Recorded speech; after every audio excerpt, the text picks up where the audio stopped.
One book, 2.5 thousand questions, 2 months and one exhausted human being later to prove that you don't need to study grammar, but you'd be better off doing it anyway.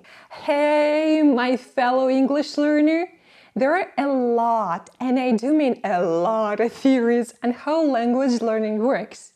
And there is one theory that is pretty popular in the language learning community, proposed by an American linguist, Stephen Krashen. He says that learners do not need to speak and write in order to learn a language, that input, reading and listening is enough.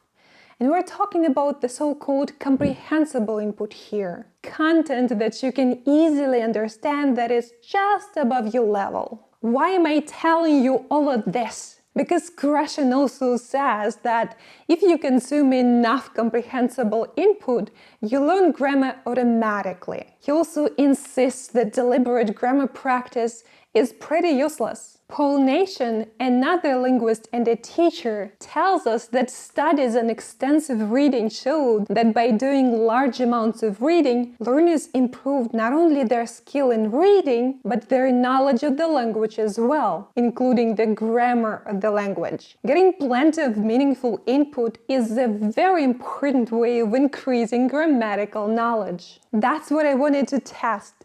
Is consuming a lot of content in English enough for developing an intuitive understanding of grammar and mastering various grammar features? Do you need to sit down and study grammar books? To answer these questions, I carried out an experiment and I want to share my experience with you. Let's dive in. A couple of months ago, I decided to do all 100 units in Advanced Grammar Used by Cambridge. My reasoning was that if Krashen was right, and you could learn grammar by exposing yourself to a lot of content in English, then I wouldn't make a lot of mistakes. No theory beforehand, by the way. The goal was to do the exercises, check them, and only then read the rules to understand what I did wrong. A bit of background. Over the last 10 years, I've consumed a lot of stuff in English. I read more than 100,000 pages of books and listened to thousands of hours of podcasts, TV series and YouTube content. I studied basic grammar in school, then intermediate level grammar from English Grammar Used by Murphy, then some, not a lot, just a bit of advanced grammar from websites, mostly articles, conditionals, and subject-verb agreement. It's safe to say that I haven't studied advanced English grammar much. According to the standard grading system for US schools and universities, if you score 80% on your test, you'll get a B. And A, B, C, and D are all passing grades. I thought it would be awesome if I could get at least 80% of my answers right.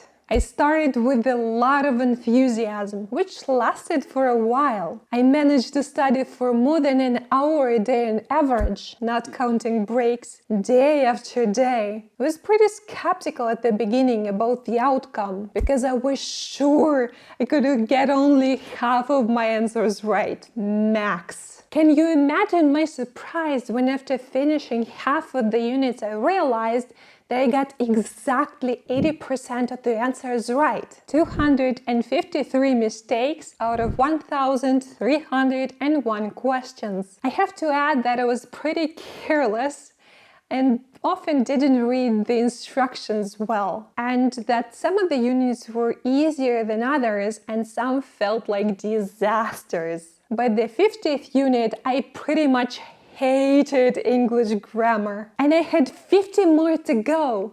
Grammar was the ocean and I was drowning in it. But I was so motivated to finish all 100 units that I pushed myself a little bit for a few days and accidentally realized another thing about myself. When I have a tangible goal and some form of accountability, my study discipline is actually pretty great. Another lesson was that allocating time to sit down and study regularly eventually leads to forming a new habit of studying.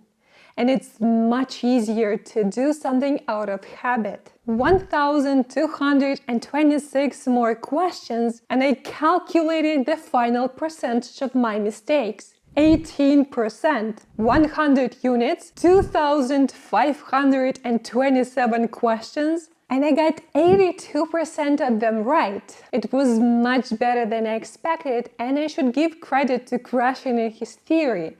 It proved at least somewhat true in my case.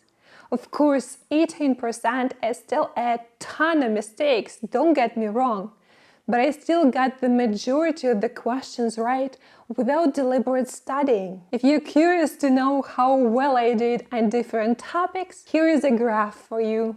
Does anything I said in this video mean that you should never lay your hands on a grammar book? No, not at all.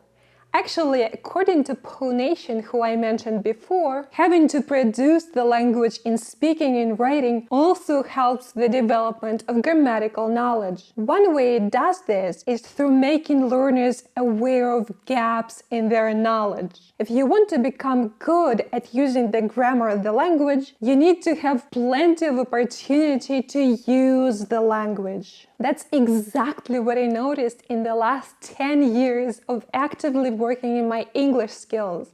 Without speaking and writing, I would have never been able to take my English to the next level. What is your experience? I would love to hear your thoughts. Do you think that reading and listening is enough to master English grammar? If advanced grammar in use seems a bit intimidating to you, then check out English Grammar in Use, or the so-called Blue Murphy, an awesome book for intermediate English learners.